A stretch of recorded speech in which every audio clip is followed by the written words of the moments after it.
Hi, everybody. I'm so happy to be here, and thanks for hanging in there on the third day of the conference.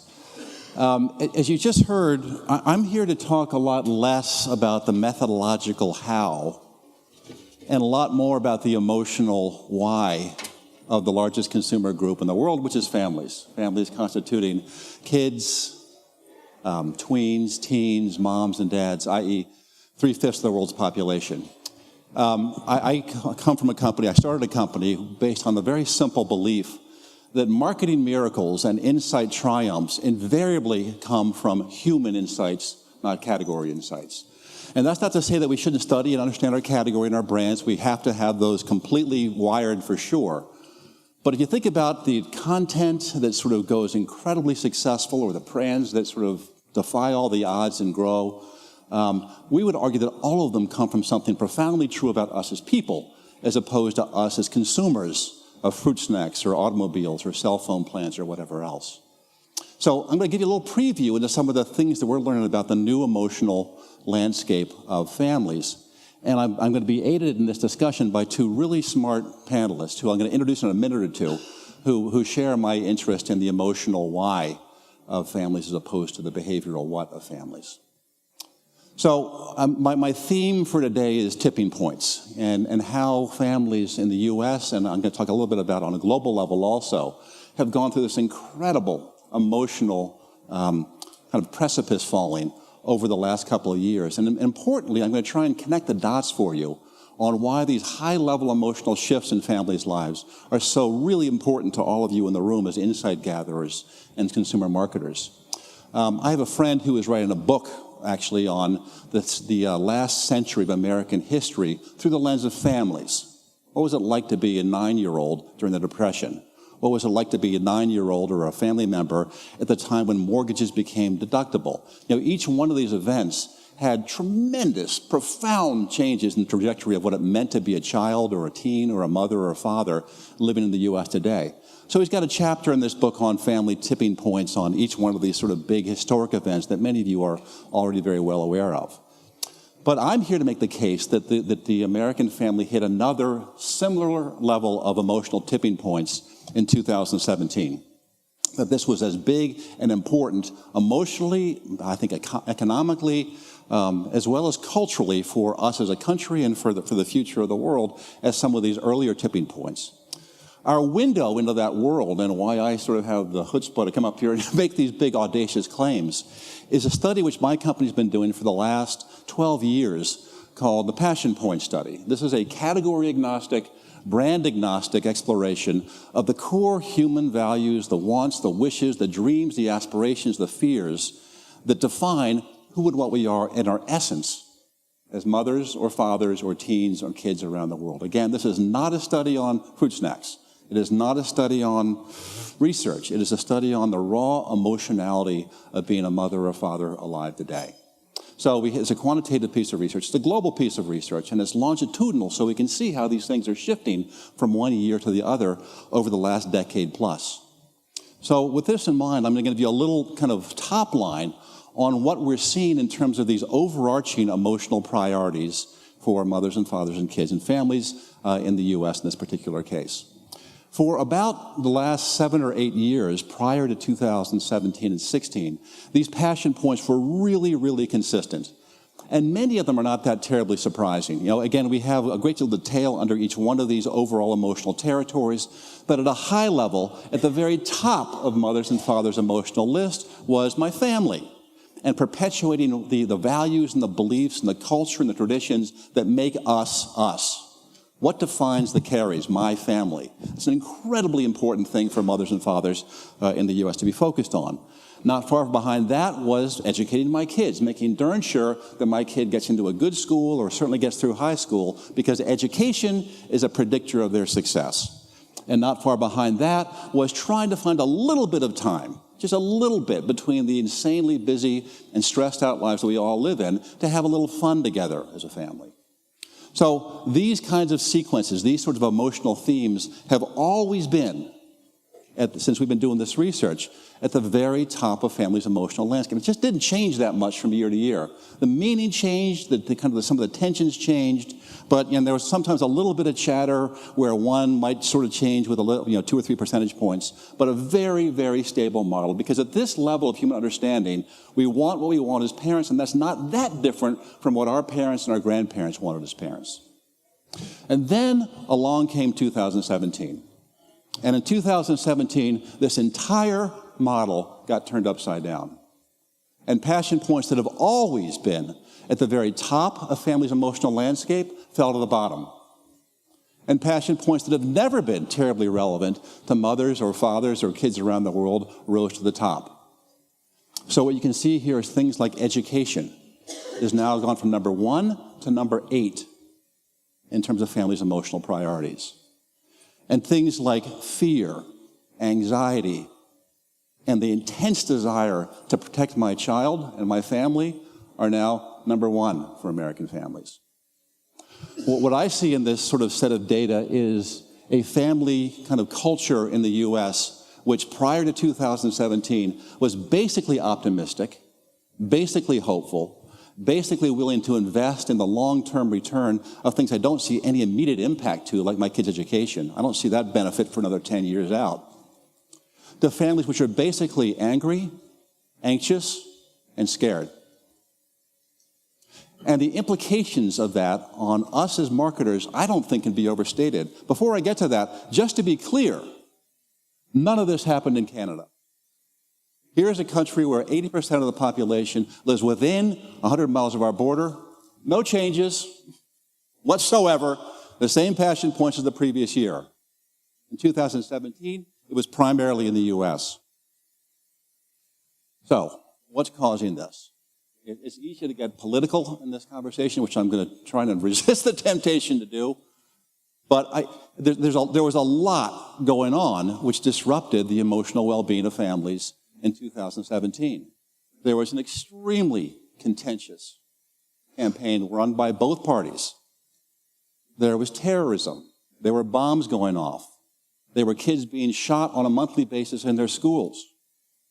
There was the fear the Mexicans were going to come across the border and rape us all. And you tend to think about this as on a national headline level. We don't always think about how this sort of cascades into the world of a mother or a father doing their best to raise a 6-year-old kid.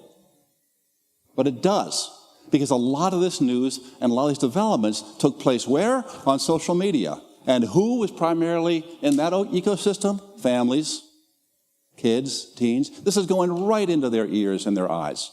And as you can see, into their hearts. So, again, to connect the dots on this, like how do we as marketers, like why does this matter? These are kind of high-level insights, perhaps, you might think. To what extent is this really affecting how I think about consumer engagement and consumer understanding? I sell breakfast cereal. Is this really important for me to understand? I would argue there couldn't be anything more important for you to understand. Because if you look at what I consider to be some of the most significant marketing miracles over the last 5 years, all of them began with one of these insights. Arguably the most successful car commercial in the year ever for families, but certainly in the last several years, is Subaru's Baby Driver campaign. This is a commercial that doesn't say a word about trunk capacity and gas mileage, the lease plan. It speaks only to this father's disbelief that his daughter is no longer 5 years old. She's 16, she's in the family car, she's about to drive down the driveway, and he wants to enrobe her in that same protective love he used when she was 4. And that's why he's got a Subaru in his garage. At that point, you've got my attention. Same thing's true with this Lego product, which we actually helped Lego create. How is Lego going to survive in a world of digital diversions? Well, they introduced this Women of NASA collection. I mean, who would have thought Women of NASA as opposed to the Star Wars collection? It sold out on Amazon well before the holidays. Why would that be? Well, it's because most parents are worried about their little girl's identity and sense of self being steamrolled by their social media accounts. And this is a way for parents to send their daughters a signal that who you are and what you are matter. And you need to cling to that no matter what, as these women of NASA did. So the dots can be pretty easily connected when you begin to think about the power of these kind of levels of category trends and human evolution for families into the world of consumer marketing, whether it be content or toys or automobile. Each one of these things has a role to play, a potential role to play, in addressing some of these bigger issues that families face that live outside of but cascade into all decision making, particularly that within your category. So that's what we do. Just for those of you who don't know us, we're all about helping our clients look beyond their categories and brands into this broader world of this family universe and think about how those changes might impact their categories.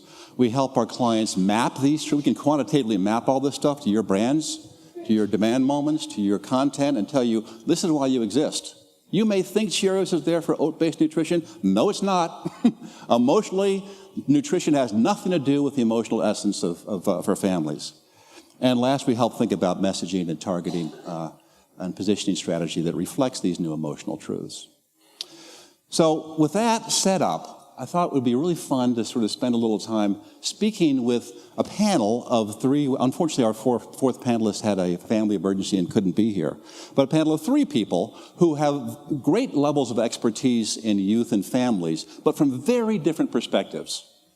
These are people who I think kind of share our overall philosophical belief that the emotional why is what matters most. They happen to be in the world of media or the world of emotional health or the world of digital content or in my world of marketing consultancy. But all of them have sort of come to the conclusion that the emotional why is what matters most. So Donna Murphy is the leader of Strategic Insights and Planning at Discovery Communications.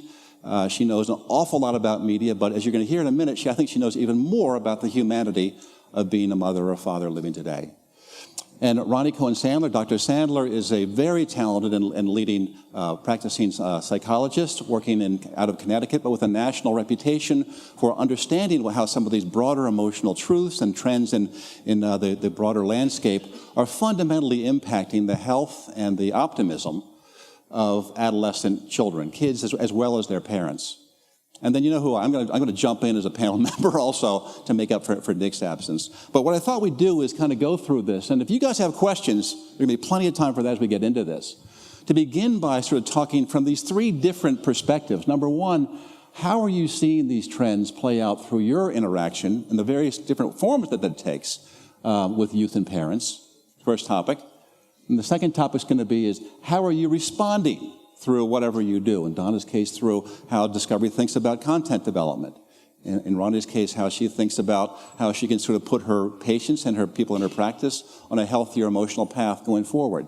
How are you responding to these changes in how you offer? And I'll talk a little bit about some of the ways that I've seen our clients respond in other categories.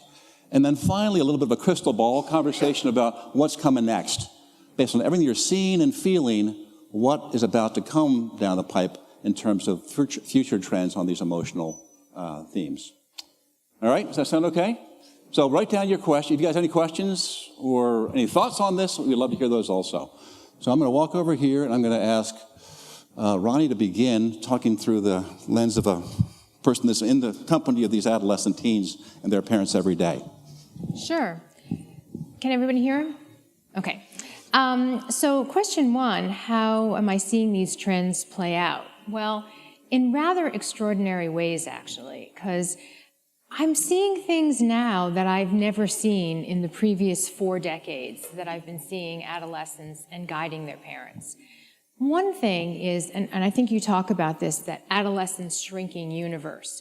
So one of the fundamental things is that teenagers are in no rush to grow up these days, which is kind of a first. They're not pushing the envelope as much anymore. They don't want to face all of the scariness that they see out in the world. And they're actually spending a lot more time in their rooms, okay? They don't feel like they need to leave the house in order to socialize with their friends because of social media. They don't need to leave the house and hang out at the mall because they're making a lot of their purchases online. And so this has 2 major implications, I believe. One, every single piece of research I have ever seen has found a very strong correlation between kids who spend a lot of times alone in their room and their mental health, okay? And it's not causal. I mean, it's hard to know whether if they're anxious and depressed, if they're spending more time in their room or vice versa. But in my experience, it can either be instigated by one or the other. Maybe they've had some social difficulties online and they're feeling very humiliated, and so they're staying home more. And then the more they stay home alone in their room, the more anxious and depressed they become and the less they want to go out. So it really doesn't matter, but these are synergistically connected. And the second thing, and I should say, I shouldn't go on quite yet, because the anxiety and depression that we're seeing is astronomical. It's really at epidemic proportions.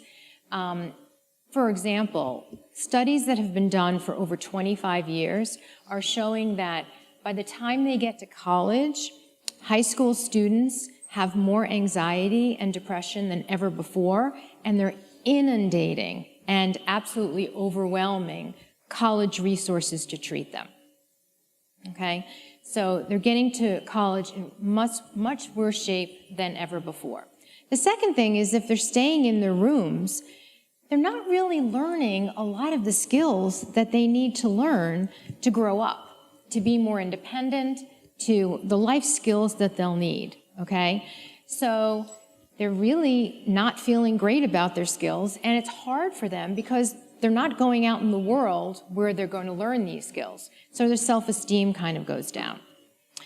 And the statistics about this are really remarkable. So for example, just a few years ago, they did a study and they found that high school seniors are going out less frequently than 8th grade middle school students did just a few years before. Okay? That's kind of remarkable. And the other thing, which is to me the most remarkable thing, is that for all these decades, I've seen teenagers who are dying to get their driver's licenses, right? My own kids, me, I remember, right? Because it's I would say, the quintessential sign of independence, right? And so now I'm not seeing that at all. In fact, I'm seeing kids who are reluctant to drive. Some of them are just scared. They're just scared of, all the bad things that could happen if they're behind the wheel and what could happen kind of thing. The world just seems like a scarier place. They have less confidence in themselves. And the other reason is they're not in a great rush to leave their rooms. And so these are very, very important factors that I'm seeing. And as a result of that, I'm seeing a lot of families who are very confused about how to help their kids. Parents are anxious too. And so I've got to work with them a lot. And maybe I'll let everyone else talk a little bit, and then we'll go back to the services that I'm providing. Yeah, and I'm going to try and connect the dots after each. In some cases, these guys speak a little bit. So, okay, that's depressing. No. It's opportunities. It's really a sad thing. And we're not here to bum you out. No. But we're here to sort of say, there's more. This is the reality. Okay, now what are we going to do about it? Right. And so I don't care let's just think about that for a second. Let's just say you make food. Well, a lot of people are sort of focused on out-of-home dining experiences. Maybe not a good idea for teens, because these kids aren't going out. How do you begin to sort of reimagine the world of snacking, for example, in this tiny little universe in which these teens are living their lives? What does that look like? Might there be a new opportunity for comfort foods for Gen Z? So, again, as we go through this, try and connect the dots, because when you do, it's like, wow, that could end up with me having the next Women of Nassau Lego collection. So sorry. Well, actually, you just talked about something that I wanted to say about how these teens are looking for comfort in lots of different places. And so foods, people, experiences, and activities. Yep. And they love comfort food. The more reminds them of childhood, the better. Yep. Donna, do you want to chat a little bit? Sure. It's a lot to take in, and coming from Discovery, and I will connect a few dots because I do a lot of insight work, and I'm always trying to translate it for our development team. So I actually play in a lot of this kind of why and who we are as deeply human people, and I think, I don't know if Sean's still here, but just even on the data sense, we're inundated with data and what people are watching and how they're following, and as our ecosystem television sort of moves into a content ecosystem, and we have our linear channels, which are, 25 to 54-year-olds or older, and our TVE, which goes younger, and then we're with Group 9, which is younger yet, and then we have the number one. This is kind of a remarkable thing. The number one. I'm not tooting a horn. I'm not trying to tell you anything. Number one channel in Brazil is Discovery Kids. And so it's kind of a fascinating world to sort of sit in from a content development perspective.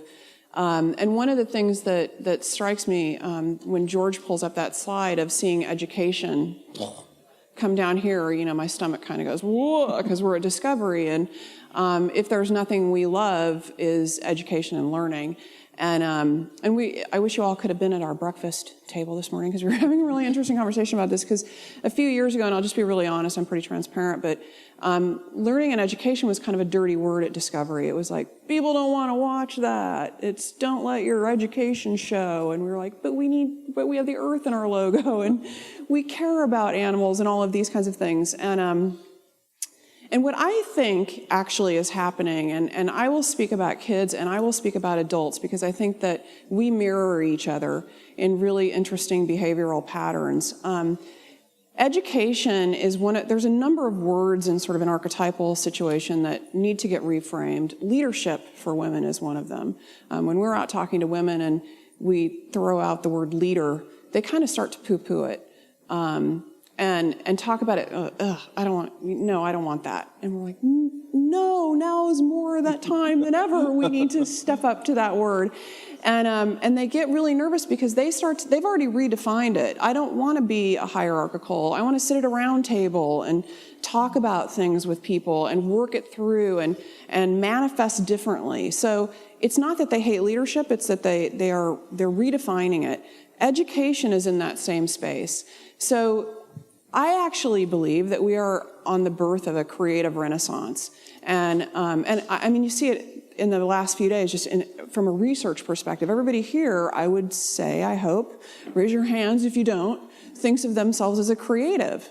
Like, we have to tackle things. We have to think creatively how we're capturing, interpreting, and relaying data. I mean, I love that aspect of what we do. And kids are in this boat, driven by millennial parents in a lot of ways, to say, hold on, hang on a second. Some of the things I learned don't matter. And, we can argue that all day long. Steve Jobs in his calligraphy class, right? But that idea that how are you going to learn? And how are you going to figure out how you learn? And how are you going to capture the world and see it and deliver it creatively? This morning we were talking about, there's a school in Germany that it's a preschool. I love this. It's starting out, it's for 1 to 6 year olds, and it's a democratic school. So the kids get to decide when they're going to nap, when they're going to play, and what they're going to snack on. Which I at first had this big burst of laughter. I was like, that's going to be a mess. That's not going to work. That doesn't work in our house at dinner. But this notion that what they're saying to the kids is, we want you to learn, and it wasn't even necessarily about decision making. We want you to learn to be taken seriously. How are you going to communicate your wants and desires so that as you grow up, people are actually listening to you? And what kind of points are you going to deliver? And I just thought that was so fascinating. One of the things, and I'll tie this back to some of the kind of adult mirroring that we've been hearing a lot from women and from men, because we traffic in male and female channels, which I also can see this in the future, this convergence, because these generations don't see that. They see a different kind of diversity of mindset, not of skin and gender. And so put that aside, but this idea of where's our wild side is really fascinating, and we're talking about that, that this notion of, how do I let loose and how do I become wild we're all living in our heads now. We're technologized and we're sort of up here thinking. And so where we grew up being very physically wild, they're sort of up here becoming mentally wild. And a lot of times, I think that's what leads to some of these unhappiness and anxious results, because there's not an outlet, there's not a release. And I would say that for our channels, which, we traffic in a lot of people visually, physically manifesting. And there's something about that connection that's really working for people. And I think that, how technology starts to move in ways that there's an app out called Our Pact. Has anybody heard of this? Mm-hmm. Right? It's amazing. And it's this idea that one of the hardest things about being a parent is, how do I teach my kid to go walk alone by themselves, in this world of fear, something's going to happen to them, and how to trust that they're going to be okay. Well, you can arm them with this app that's lets you follow them, but gives them a sense of freedom. So do it when they're little, not when they're 18. But yeah. But how does a parent, so what you're doing for the parent is saying it's going to be okay, they're okay, and the kid can check in and they're okay, and then the trust starts to build and you start to build some freedom. So these aspects that we grew up with at a time, and back to George's kind of landscape of the eras that we've lived through, when the Depression came and the birth of the country, and we move into this building world and this hands-on and this physicality, and now we're in this very sort of stuck mental state. And what do we believe? Where does truth live? And how am I finding some of that wild, natural side to myself? Is a really interesting thing in a technology-driven world. You want to build on that, Ronnie? Yes, absolutely. You said many things that triggered responses. I am seeing in my work with adolescents and families a huge shift, because for the previous 4 decades, I would always, invite the teens that I work with, would you like to invite your parents into a session?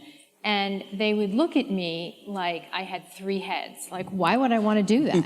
Are you kidding me? And I'm like, okay, it's just an invitation. Let's drop it. Well, in these days, what's happening is that there's such an emotional interdependence that I'm seeing going on between kids and families that they're inextricably involved. And nowadays, I'm shocked that when I offer that invitation, so many more teens are taking me up on that. And in fact, some are even asking for it. And that is important because they're seeing their parents as people, don't forget, they're spending a lot of time at home, right? And so they're seeing their parents as people who they're dependent on emotionally. They're seeking their parents' decisions, or at least input with things. They want their parents to be pleased with them. Now, that's, somewhat of a healthy thing. The unhealthy part of it, I see, is what we were talking about this morning, where because of technology, kids are not growing up and developing that independence, particularly the emotional independence. So what I'm seeing is, from the time that they have cell phones, and by the way, this is through high school and college also, that if something's going wrong in their day, if they get a bad grade, if something happens, they go off to the restroom and they text their parents about it and want a comforting response, or want their parents to even pick them up from school because they're too upset to stay there. And what's happening with that is that they're not sitting with their emotions long enough. It's that discharge of emotion to someone. Essentially, if you're the parent, it's dumping the problem on you, and many of you have probably experienced that, and then you're sitting there, what am I supposed to do with this? But really, what I see happening with parents is that I have to work with them more, and I have to teach them, guide them, how to recognize this, but also how not to let their own anxiety make things worse. Because if they're overprotective of their kids, right? And if they're not letting, their 15-year-old walk to school or go to town after school, they're communicating 2 things to their kids. One, yes, you're right. The world is a really, really dangerous place, and I can't let you out of my sight. And the second thing that they're communicating, which in some ways is even worse, is I don't trust you. I don't think you have the skills to handle that sort of thing. So what I'm doing a lot of in my parent guidance is helping parents to see that slowly allowing themselves, that was a little Freudian slip there, allowing their kids to go out into the world little by little and helping them to see the skills that they need and how they can help their kids to develop those skills, whether it's problem solving, whether it's dealing with people out in the world, asserting themselves, all that sort of thing. Yeah, and for me, I showed you 2017 information from our internal research. To pick up on something Donna was talking about, education and what that means, the ripple effects of 2017 and 16 are now becoming very apparent to us in our 2018 wave. One of the aspects of education really isn't education, but more success preparedness around primarily character development. We're seeing an incredible new level of emotional weight being put on raising kids that know right from wrong. And again, I think it's pretty easy to know where that comes from. There's not a lot of models of great character out there that you can any longer rely on. There was a time when we were all surrounded by great character. We felt it in our churches, our schools, our government officials. These were all people that modeled great character. None of those are reliable sources of good character anymore. And that's not my opinion, that's a fact. There's been an incredible deterioration in the faith of those kinds of institutions. So, again, dot connecting, brands that can sort of become that model are going to do well. The fastest growing healthcare company in the world is Johnson & Johnson. Johnson & Johnson's, we're doing some of their positioning work right now. Their #1 emotional association with families has nothing to do with health. It's about character. This is a company which always does the right thing. And that brings us to the second sort of topic here, which is how are people on the stage, as well as other companies and corporations and foundations, responding to this? Yes, it's a pretty crazy world out there emotionally for this massive family segment. So what are you going to do about it? How do you turn this from a depressing reality into a really interesting opportunity for growth and our brands and our organizations playing a more important role in families' lives? So, Donna, you want to begin talking a little bit about that? Yeah, I mean, it's really important to, across our portfolio, that we are a safe place-ish for co-viewing. There are some things that are probably not great for co-viewing, but we really pride ourselves on that is an important aspect. And as we've, I think everybody knows, we've been in the purchase cycle of Scripps Networks, and that's a very large body of family entertainment with Travel Channel, HGTV, and Food Network, and on. And so those things become incredibly important to our ecosystem that we're dealing with of, what does family look like? You were making me think about this notion of, because really on Discovery Channel, we've trafficked a lot in the hero's journey, and which is, and I'll boil it hard down for you, that you start here and you need to get there, and along the way are a lot of change and progression for whoever is going through that journey. But really, when you get into our family networks, it's not about the hero's journey. It's about really, how is the family cycling together, and how are they living together and growing together? And that becomes a really interesting, different kind of storytelling approach. And we see a lot of that now coming through in terms of the dynamic of family. And and again, back to that larger ecosystem, and we're working really hard now on what is appealing to this younger generation who is not on linear television at all, and who is really on YouTube, and they're mastering, back to that word education, these are things I don't need to learn that. I can just see it and get it. I got it. I'm going to watch my tap dancing YouTubes, and then I'll have that. Teach me something important, or teach me how to think this way, or teach me how to communicate this way. So those are always buttons that are really important for us, is how do people talk to each other, and how do families get through something together? How do people transform?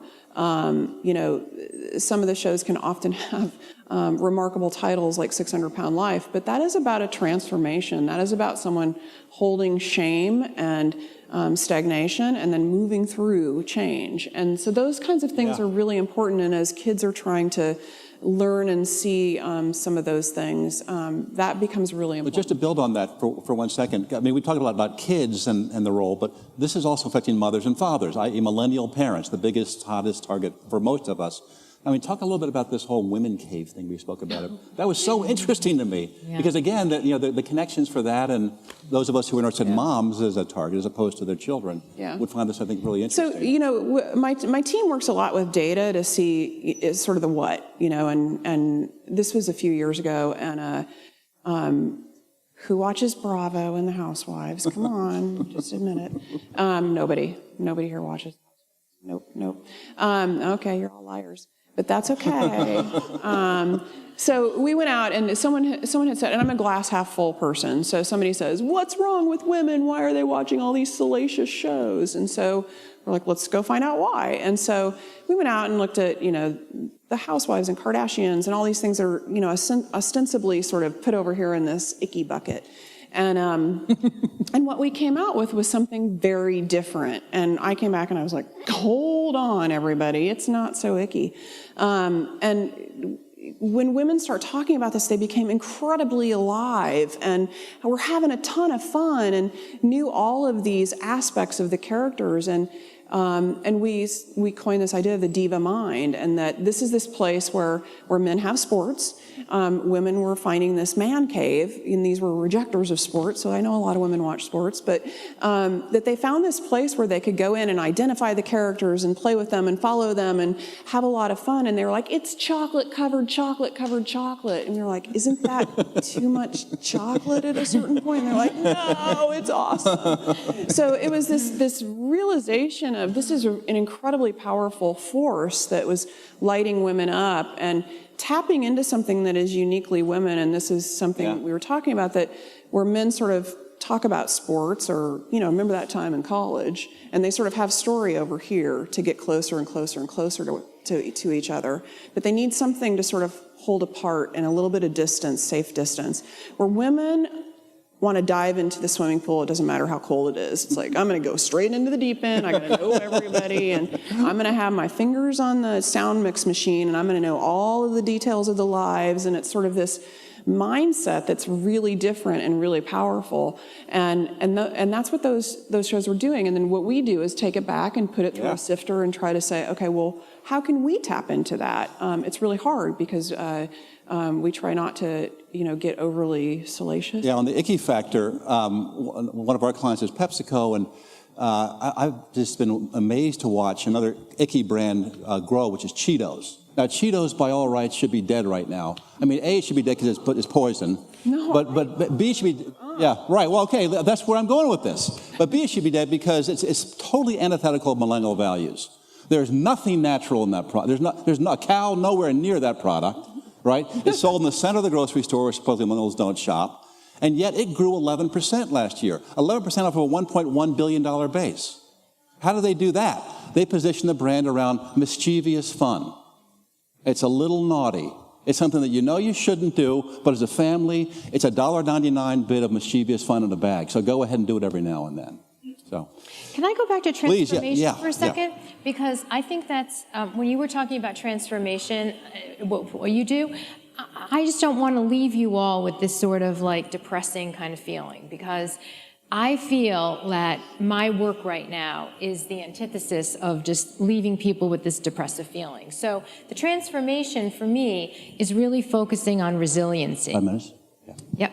So I try to work with families on resiliency, on building resiliency in kids, young kids, in adolescents, in kids going off to college.